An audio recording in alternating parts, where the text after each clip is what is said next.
Ni Bwana Yesu tu, ni Bwana Yesu tu, ni Bwana Yesu tu, unaweza.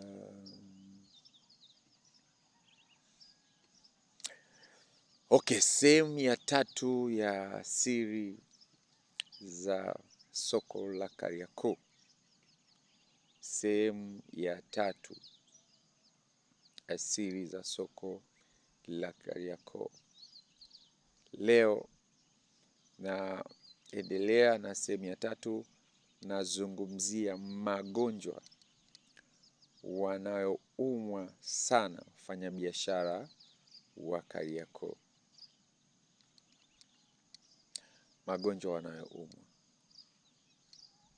Sione wafanyabiashara wengi wa Kariakoo huwa kwa sababu ya mapambano makubwa ya kiroho. Magonjwa yafuatao huwa yanawasumbua. Gonjwa la kwanza ni hali ya kuchanganyikiwa akili. Hali hii ya kuchanganyikiwa akili huwa inasababishwa na vikosi vya giza ambavyo vinachukua nyayo ya baadhi ya wafanyabiashara.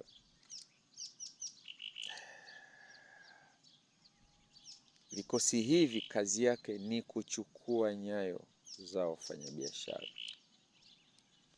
Kwa hiyo kama wanapambana na wewe, watahakikisha wanachukua nyayo zako. Na wakishachukua nyayo zako, ghafla utaanza kushangaa una hamu ya kufanya biashara. Utaanza kushangaa biashara yako wewe unaifanya, unaanza kuwaza kuingia biashara nyingine, kumbe ndio njia ya kwenda kuanguka. Unaanza kushangaa una hamu ya kukaa kwenye biashara yako. Unaona sasa mimi ni boss, nikae nyumbani naweka wafanyakazi, kumbe ndio unapotea. Hali hii huwa inaambatana na kila unapofikiria biashara yako kichwa kinakuuma sana. Huna majibu, unashangaa biashara unafanya, lakini kuna hali fulani kama ya kuchanganyikiwa. Huna raha na ile biashara. Hiyo hali inakuingia uko kwenye biashara lakini huna raha. Unafikiria labda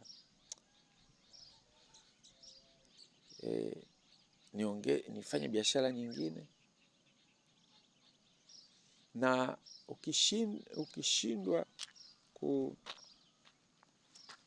unaposhindwa kubadilisha biashara, hiyo hali inakuletea uitaki hiyo biashara, unataka nyingine. Na afu maumivu yanakuwa makali sana kichwani. Ukishinda hapo basi itakuja roho na kuambia nenda kakope mzigo. Mzigo unao dukani, lakini kwa sababu akili imekamatwa inakwambia nenda kakope mzigo. Unaenda kukopa mzigo. Ushakopa mzigo unajaa dukani, unaanza kuona kwamba mali iliyojaa dukani ni ya kwako, lakini kumbe tayari wachawi waishachukua mtaji wako. Duka limejaa lakini ni mali ya mtu mwingine.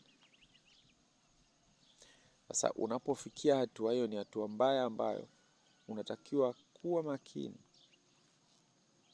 Hata kama duka limejaa ambalo sio mali zako, usijihesabu una mali mpaka umelipa yale madeni.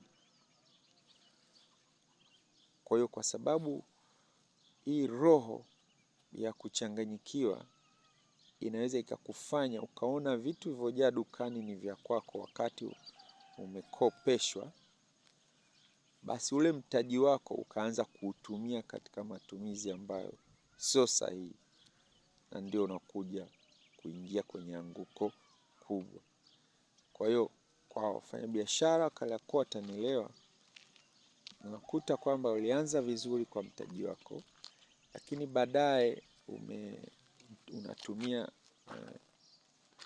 watu wanakujazia mzigo dukani, na wewe unaanza akili kwa sababu imekamatwa, unafikiria kwamba ule mzigo ni wa kwako, basi ule mtaji, hela yako, mtaji ulionao unautumia vibaya. Feel, unasikia sauti kama inakwambia tayari ushakuwa tajiri. Kumbe mtaji dukani uliojaa sio wa kwako. Ukifikia mtaji uliojaa dukani sio wa kwako, unatakiwa akili yako ifanye kazi mara mbili zaidi. Ifanye kazi mara mbili zaidi. Kwa sababu huwa ni hatua ambayo ukikosea mistake unafilisika na unaondoka Kariakoo. Kwa hiyo ni ugonjwa wa kwanza ni huo wa kuchanganyikiwa akili, ambao unasababishwa na kuchukuliwa nyayo za miguu. Ugonjwa wa pili ni pressure. Pressure hii huwa inazalishwa hasa pale ambapo umekuwa na malimbikizo ya mikopo mingi, ambayo sasa umeshindwa kuilipa. Lakini msukumo wa kuchukua mikopo mingi huwa unaletwa na nguvu za giza ili kukutengenezea ugonjwa unaitwa pressure. Na wengi wafanyabiashara wa Kariakoo wana matatizo ya pressure. Kwa hiyo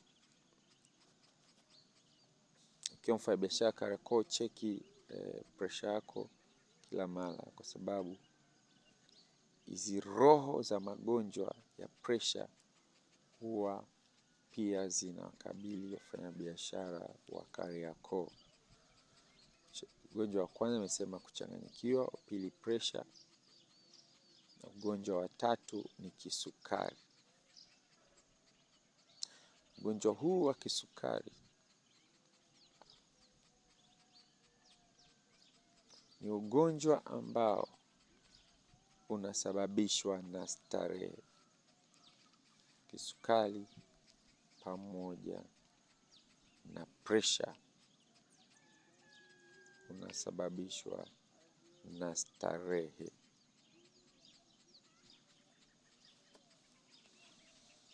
Starehe hizi huwa zinachochewa na wale watu ambao unafanya nao biashara, lakini wana vita na wewe, na huwa wanakuwa na ajenda maalum. Watakwambia tuunde group la pamoja, tuwe tunakutana pamoja, tuwe tunafanya hivi pamoja, lakini nyuma yake kuna tego la magonjwa umetegeshewa. Unapofanya biashara Kariakoo ili kujiepusha na magonjwa, cha kwanza ni lazima uwe na muda wa utulivu wa dakika 21 asubuhi kabla hujatoka nyumbani, na dakika 21 usiku kabla hujalala.